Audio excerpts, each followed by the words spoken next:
Salut, salut à tous. C'est un privilège pour nous de nous retrouver à nouveau en ce mercredi 6 août 2025 et on veut vraiment bénir le Seigneur pour cette grâce. On bénit l'Éternel Dieu des armées, celui qui va à la guerre pour nous, celui qui va combattre dans des batailles et nous rapporter ses victoires. Il s'appelle Jésus-Christ. L'unique Dieu, le seul Dieu véritable, en dehors de qui il n'y a point d'autre Dieu, le Père éternel, le Père tout-puissant, alléluia.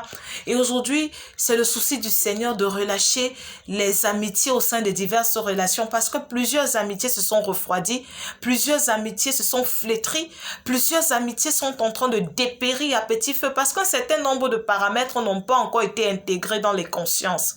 Un certain nombre de vérités n'ont pas encore pénétré les cœurs. Voyez-vous, lorsqu'une femme a épousé un homme en tenue qu'on appelle communément les corps habillés, elle ne rentre pas dans les discordes et la haine vis-à-vis de son mari. Elle n'envisage non plus mettre un terme à sa relation de mariage parce que le mari est tout le temps parti en mission sans l'embarquer elle, parce que le mari passe la quasi-totalité de ses journées avec son bataillon armé plutôt qu'avec elle.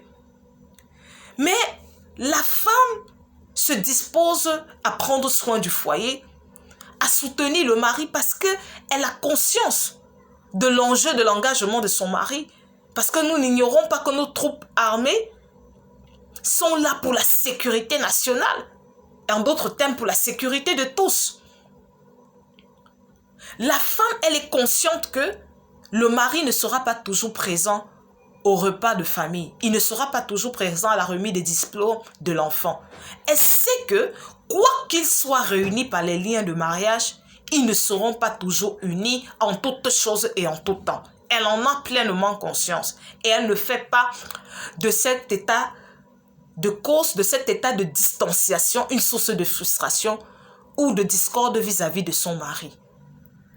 Et lorsque donc deux personnes, dans une relation d'amitié, l'un des amis s'engage à suivre le Seigneur Jésus-Christ et que l'autre n'a pas encore fait le pas de cet engagement, l'autre ami doit comprendre que celui qui s'est engagé pour le Seigneur Jésus-Christ ne s'est pas engagé contre leur relation d'amitié, mais plutôt pour le bien, pour davantage de bien de leur relation.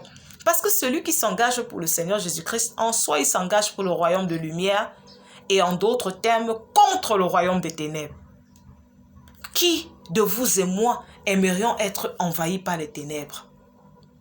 Qui prend plaisir à se réjouir de la présence des ténèbres autour de soi? Qui se réjouit de voir ses enfants être corrompus, soumis à la perversité, à la déviance de ce monde? Qui s'en réjouit? Qui se réjouit des souffrances atroces? Qui se réjouit? Qui s'en réjouit? Alors que cette exhortation vraiment trouve écho dans nos cœurs, afin que nous ne soyons plus que nous ne nourrissons plus de la rancœur, de l'amertume envers nos amis, nos frères et sœurs qui ont accepté et qui sont engagés à servir le Seigneur Jésus-Christ. Mais que nous nous disposons à être des soutiens mutuels. Que Dieu nous bénisse.